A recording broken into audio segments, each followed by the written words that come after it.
बिना वक्त ज़ाया करे डॉक्टर जुबैर नदीम साहब को दावत देता हूँ। ये डायरेक्टर हैं MMNL के और ये हेल्थ केयर पे बात करेंगे।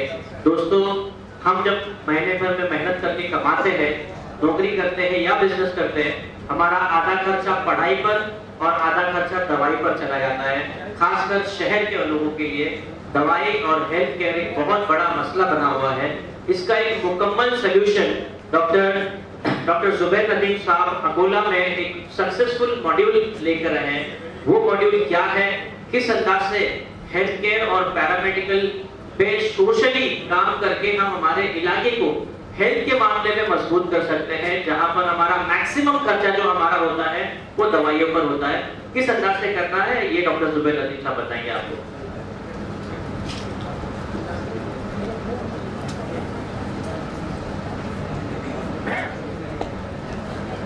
अस्सलाम वालेकुम। 15 मिनट्स का ऑर्डर भी आ चुका है, कोई बात नहीं। सबसे पहले तो मैं अल्लाह ताला का शुक्रिया अदा करता हूँ कि अल्लाह ताला ने हम तमाम को जो है महाराष्ट्र माइनॉरिटी एनजीओ फोरम से जोड़ दिया। महाराष्ट्र माइनॉरिटी एनजीओ फोरम की मुख्तलिफ तारीफें यहाँ पर आई, लेकिन मेरी नज़र में महाराष्ट्र माइनॉरिटी एनजीओ फोरम ये वो फोरम है जहाँ एनजीओ के कामों की कदर की जाती है। मेरे नज़र में ये वो फोरम है जहाँ पर हर एतबार से लोगों को मुखलिसाना राय दी जाती है। मेरे नज़र में ये वो फोरम है जहाँ पर एक दूसरे को अप्रिशिएट किया जाता है। देखिए, जिस दौर में हम जी रहे हैं, तो ये सब माशाल्लाह काम करने वाले बड़े बड़े लोग हैं जिनको जाकिर भाई के तवज्जुह से अल्लाह ने आपस में जोड़ दिया। लेकिन खुसूसी बात यह है कि जब 10 लोग जुड़ते हैं तो उसके अंदर हसद पैदा हो जाता है, अपने काम की अनानियत पैदा हो जाती है। लेकिन अल्हम्दुलिल्लाह पूरे महाराष्ट्र से 400-500 एनजीओ जो है तो यहाँ जुड़ चुकी है और कोई भी ये नहीं बोल रहा है कि हम सबसे बड़ा काम करते हैं। हर कोई ये बोल रहा है कि भाई हमको यहाँ पर आकर सीखने का मौका मिला, हम यहाँ से कुछ काम को ले जाना चाहते हैं। तो जो चलाने वाले की जो नीयत होती है, जो लीडर होता है टीम का, उसका जो इखलास होता है, अल्लाह ताला पूरी टीम पर भी वही अनवारों बरकत का नज़ूल फरमाते हैं कि हमारे जाकिर भाई का इखलास है। मैं सब लोगों से दुआ करूंगा, कहूंगा, गुजारिश करूंगा कि जाकिर भाई की सेहत के लिए, जाकिर भाई की उम्र के लिए, जाकिर भाई के जो है तो अल्लाह ताला खूब इल्म में, उम्र में बरकत अता फरमाए। और ये हम लोग जो जुड़े हैं आपस में, अल्लाह ताला हमारी मोहब्बतों को कायम रखे। जितने मिशंस, जितने प्रोजेक्ट्स बताए जा रहे हैं, हम लोग यहाँ से जाकर कॉन्फ्रेंस का मकसद सिर्फ जो है तो बातों को रखना नहीं है, बल्कि यहाँ से जाकर कुछ काम को करना है। ये कॉन्फ्रेंस मेरी नजर में उसको कामयाब होगी जब यहाँ से जाकर फीडबैक आएगा कि 170 एनजीओ के रिप्रेजेंटेटिव आए थे और अल्हम्दुलिल्लाह इतने एमडीसी शुरू हो चुके, इतने, अब मैं जो आपको बताने जा रहा हूँ एमडीसी का भाई, MRC, what is MRC, medical relief centre, इतनी जगह पे मेडिकल रिलीफ सेंटर शुरू हो चुके हैं, इतनी जगह पे जो है तो ब्रेनिक एकेडमी की तर्ज पर कॉम्पिटिटिव या किसी भी तर्ज पे जो है तो काम शुरू हो चुका है। ये हमारी कॉन्फ्रेंस की कामयाबी होगी। और अल्हम्दुलिल्लाह इससे पहले जितनी कॉन्फ्रेंस हुई है उसके जो फीडबैक आए हैं, अल्हम्दुलिल्लाह कॉन्फ्रेंस, हमारी तमाम कॉन्फ्रेंस कामयाब रही। पूरे महाराष्ट्र में इस वक्त जो है तो हंगामा बरपा हुआ है, लोगों की जो है तो हमारी एक फोरम के ऊपर भी नजर है। और ये भी खास बात आपको बता दूं कि ये प्लेटफॉर्म, खुल के बोल रहा हूं मैं ये बात, गैर सियासी भी है और गैर जमाती भी है। इसका किसी जमात से ताल्लुक नहीं है। हमको काम दीन का करना है, किसी मखसूस जमात का नहीं करना। सबसे बड़ी जो इस वक्त हमारी कम्युनिटी के अंदर मसला आ गया है कि कौन कर रहा है, कौन सी जमात कर रही है, कौन सी पार्टी कर रही है। अल्हम्दुलिल्लाह MMNL वो वाहिद प्लेटफॉर्म है, यहाँ कोई जमात काम नहीं करती, यहाँ कोई सियासी पार्टी काम नहीं करती, यहाँ सिर्फ दीन का काम होता है। तो चलिए, ये मुख्तसर सी मेरी चूंकि आदत है, मैं नहीं रुक पाता हूँ ये सब देखकर, मुझे खुशी होती है। और यहाँ करार से फान भाई, अभी खाड़ी से जगह से परवेज साहब ने कहा कि मैं ट्रक से आ जाऊंगा, और ये जाकिर भाई, हमारे सलीम भाई, एहसान भाई, वो क्या लोग हैं ये, क्या डेडिकेशन के साथ काम कर रहे हैं। तो मैं अपने आप को कंट्रोल नहीं कर पाता हूँ, कभी कभी जज्बाती हो जाता हूँ। बहरहाल चलिए, मेरा टॉपिक जो है वो हेल्थ केयर है। ये बहुत वसी टॉपिक है, इसको समझने के लिए भी काफी वक्त दरकार है। और हम लोग एक शॉर्ट में छोटा सा मॉडल मैं आपके सामने पेश करूंगा, इस नियत के साथ कि आप लोग जो है अब यहाँ से जाकर आपके शहर मोहल्ले का अपने स्टाफ को शुरू करेंगे। What is MRC, medical relief centre. देखिए, जहां से हेल्थ केयर की बात शुरू होती है तो सबसे पहले हमको हेल्थ केयर को इस्लाम की नजर में देखना होगा कि health care in view of Islam, सेहत का ताल्लुक इस्लाम से जो है वो कुरान की इसमें आयतें हैं, अहादीस हैं, कुलू वशरबू जो हदीस है जो है खाओ पियो इसराफ मत करो। तो सारे हेल्थ के प्रॉब्लम्स जो हैं वो एक्सेसिव चीजों के इस्तेमाल से क्रिएट होते हैं। हेल्थ के अंदर बहुत सारे चैलेंजेस हैं। सबसे बड़ा चैलेंज ये है कि हेल्थ की जो एजुकेशन है, कुछ हिस्सों में मैंने इसको डिवाइड किया। हेल्थ एजुकेशन के हेल्थ के ताल्लुक से लोगों को खूब अवेयर किया जाए, आप सेहतमंद किस तरह रह सकते हैं, इसके मुख्तलिफ प्रोग्राम्स चलाए जाए, इसकी लंबी चौड़ी डिटेल। इसी तरह सबसे बड़ा मसला जो हेल्थ का है वो फाइनेंशियल मसला है कि जो पेशेंट्स हैं उसको हजारों लाखों रुपया जो है तो मेडिकल के अंदर खर्च करना पड़ता है। मैं कोई ऊपर की बात नहीं करूंगा, तब जमीनी लेवल की बात करूंगा। हमारी एनजीओ है, कुछ लोग जमा हुए हैं, एनजीओ शुरू किए हैं। अब हम हेल्थ के सेक्टर में कैसे वो काम कर सकते हैं कि हमारा ज्यादा हमारे उसके ऊपर खर्च भी ना लगे, अखराजात भी ना हो, लेकिन अल्हम्दुलिल्लाह उससे बेहतरीन से बेहतरीन काम हो सके। देखिए, एमडीसी का प्रोजेक्ट आप लोगों ने अच्छी तरह समझ लिया है, माइनॉरिटी डेवलपमेंट सेंटर। उसी सेटअप से मैंने एक सेंटर को कनेक्ट कर दिया। आपका असेट वही रहेगा, सेंटर ही रहेगा, टेबल चेयर वहां पर भी है, हमारे इरफान भाई बताते हैं पीपीटी के अंदर सारी चीजें हैं, कंप्यूटर भी वही है, ऑपरेटर आप रखते हैं जो एमडीसी के अंदर काम करता है। ये मेडिकल का जो फाइनेंस का मसला है ये चाहता है प्रॉपर गाइडेंस और ये चाहता है proper implementation of government schemes. क्योंकि जो ऑपरेशन होते हैं ये लाखों रुपए के ऑपरेशन होते हैं, लेकिन मालूमात न होने की वजह से तो इधर उधर जाते हैं, चंदा करते हैं, हमारे लोग भी परेशान समझ के दे देते हैं और लाखों रुपए के वो ऑपरेशन करवाते हैं जो कि उन्हीं के शहर में फ्री में भी हो सकता था। तो एक पर्टिकुलर एक चैनल है, एक हम लोगों ने यहाँ पर पीपीटी नहीं है, वो एक बड़ा मसला है। हम लोगों ने एक सेंटर एमडीसी के साथ में जो है तो आज से ज्यादा नहीं 1 ही साल पहले शुरू किया था। उसके अंदर तमाम किस्म की मेडिकल गाइडेंस पेशेंट्स को जो है तो हमारे वहाँ पे मेडिकल जो कोऑर्डिनेटर है, इसके अंदर जो ऑपरेटर होगा वो शुड बी मेडिको और पैरामेडिकल स्टाफ। आपको एक ऑपरेटर अपॉइंट करना पड़ेगा, जिस तरह एमडीसी में अपॉइंट करते हैं ना, तो उस तरह आपको एक इसके लिए, क्योंकि ये मेडिकल से रिलेटेड उसको टर्मिनोलॉजी समझ में आना चाहिए, तो आप जो है तो एक ऑपरेटर करेंगे और वो इंफॉर्मेशन गैदर करना है सबसे पहले कि हमारे शहर में कौन कौन से काम गवर्नमेंट की स्कीम्स हो रहे हैं। 2 तरीके की है, एक तो गवर्नमेंट की स्कीम्स है। जाकिर भाई से जब एक पहली मुलाकात हुई तो जाकिर भाई ने खुद ही बताए थे कि जब बच्चा माँ की पेट के अंदर होता है वहां से गवर्नमेंट की योजनाएं शुरू हो जाती है जब तक कि उसको दफन नहीं कर दिया जाता। इसे कहते हैं पहली स्कीम, जब प्रेग्नेंट वुमन है, प्रधानमंत्री मातृ वंदना योजना, जननी शिशु सुरक्षा कार्यक्रम, ये वही मसला है, वक्त का मसला है। मैं मेरी पीपीटी शेयर करूंगा। ये ऐसी स्कीम्स हैं जिसके आप एक स्लम एरिया के अंदर आपका सेंटर चला रहे हैं। अब इसके अंदर जो है तो ये प्रेग्नेंट वुमन को 6,000 रुपीज गवर्नमेंट की तरफ से आते हैं। किसी किस्म का कोई ऑनलाइन फॉर्म नहीं भरना है, आपको आशा होती है वहाँ की आशा वर्कर के पास में, और जो है अपने आपको रजिस्टर्ड करवाना है। आशा वर्कर के पास में आपने रजिस्टर्ड करवा दिया, वो आपका पासबुक लेगी, आधार कार्ड लेगी, आपका हस्बैंड का आधार कार्ड लेगी और प्रेग्नेंट वुमेन को 6,000 रुपीज आते हैं 3 टप्पों के अंदर। कोई माइनॉरिटी जरूरत नहीं है। इसी तरह जननी शिशु सुरक्षा कार्यक्रम है, उसके अंदर भी पेमेंट आती है। जो बच्चे डिलीवर होता है तो 0 से लेकर 6 साल तक उसका कंप्लीट ट्रीटमेंट गवर्नमेंट में फ्री होता है।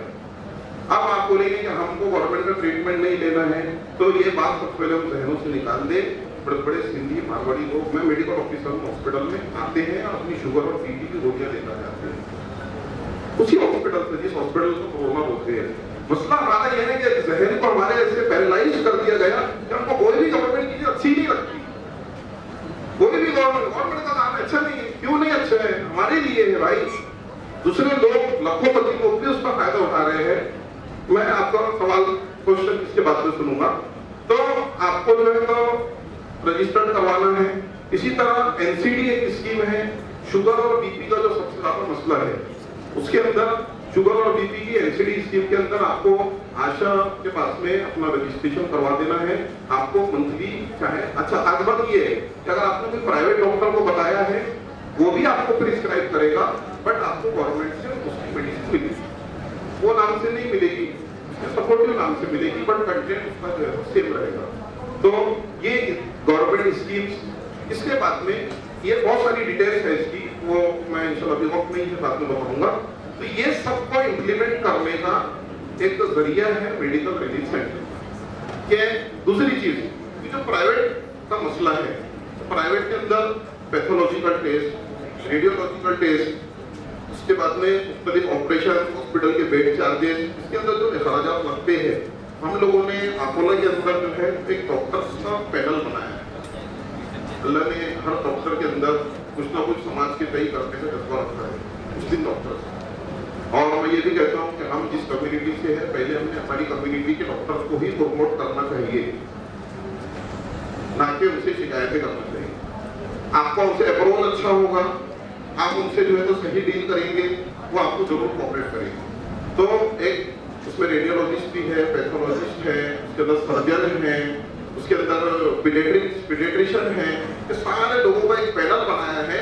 और पेशेंट जब हमारे मेडिकल रिलीफ सेंटर पे आता है उसको एक रेफरेंस लेटर दिया जाता है।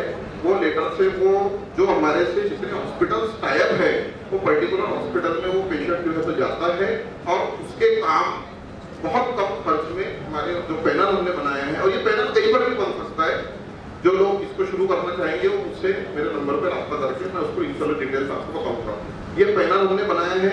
तो पैनल बनाने के बाद में अल्हम्दुलिल्लाह खासतौर से यानी मुस्लिम लोगों ने तो कोऑपरेट किया, नॉन मुस्लिम भी पैथोलॉजिस्ट, एमडी पैथोलॉजिस्ट, ये हमारे उबैद शेख साहब, मोहसिन अली साहब यहाँ आए हुए हैं अकोला से, हमारे कोऑर्डिनेटर्स हैं। तो उन्होंने भी हमको ये आपकी सोशल एनजीओ है, जब भी आप सोशल प्लेटफॉर्म से जाते हैं और नीडेड लोगों का काम लेके जाते हैं, कोई भी आपको नहीं बोलता है, 5000 के भी टेस्ट होते हैं, ब्लड टेस्ट, तो वो हमसे 2500 रुपये ही लेते हैं।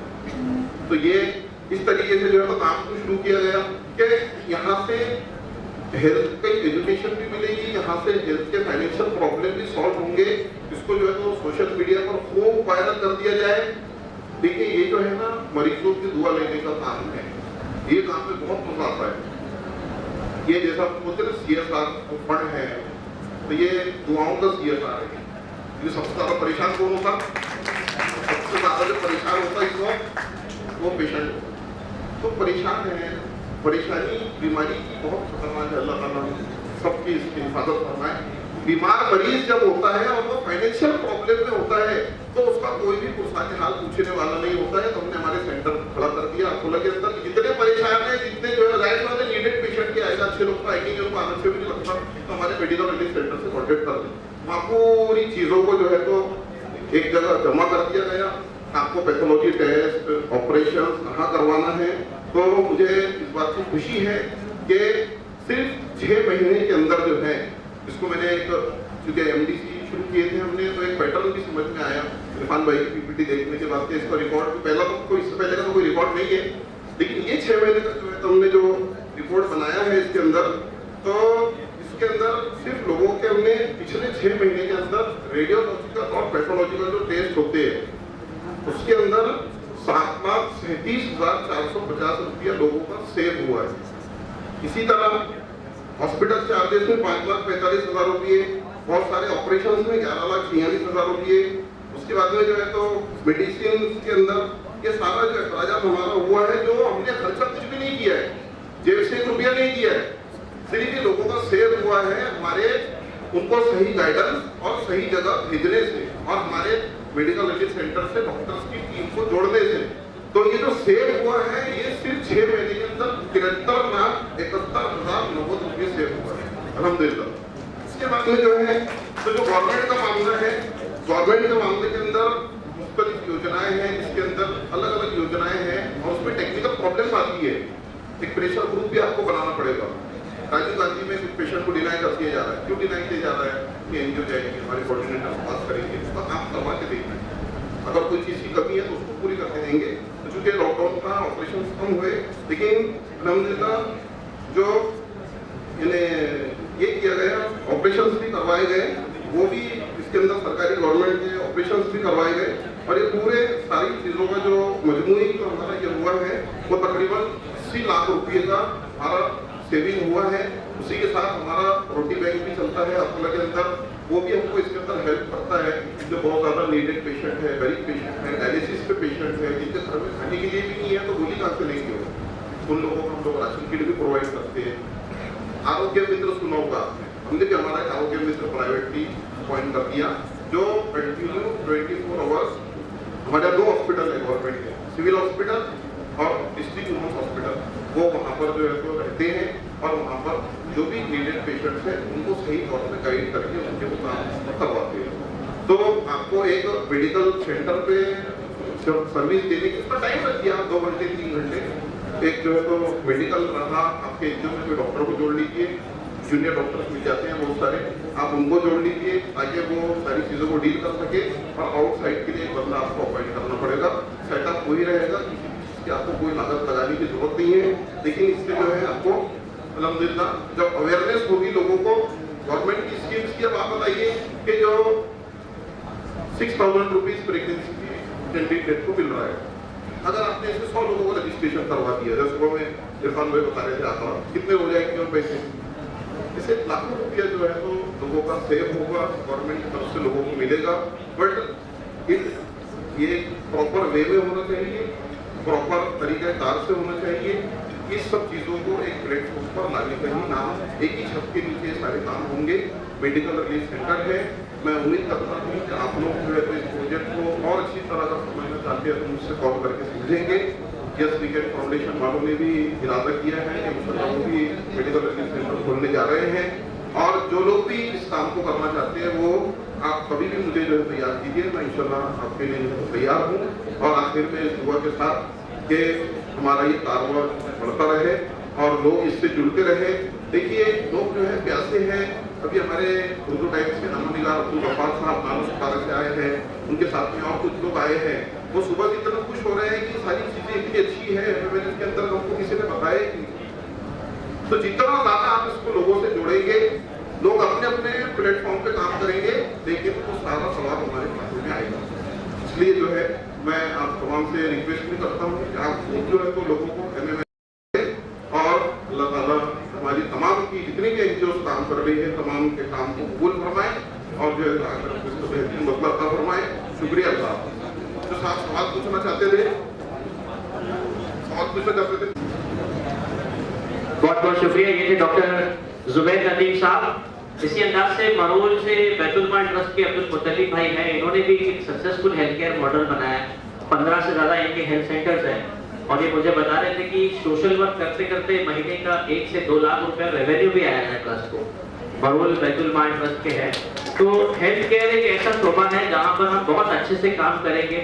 डॉक्टर जुबैर नदीम साहब की पूरी तकरीर का निचोड़ एक था कि आपका जो अप्रोच है वो कंसोलिडेटेड होना चाहिए, एक साथ सेंट्रलाइज होना चाहिए, तभी आप जाकर सिर्फ दवाई देना नहीं, इनको साइकोलॉजिकली सेहतमंद रहना, खुद सेहतमंद रहो और सेहतमंद किस अंदाज से रहे उसकी अवेयरनेस करना भी हेल्थ केयर का ही काम है। तो ये बहुत इंपॉर्टेंट था।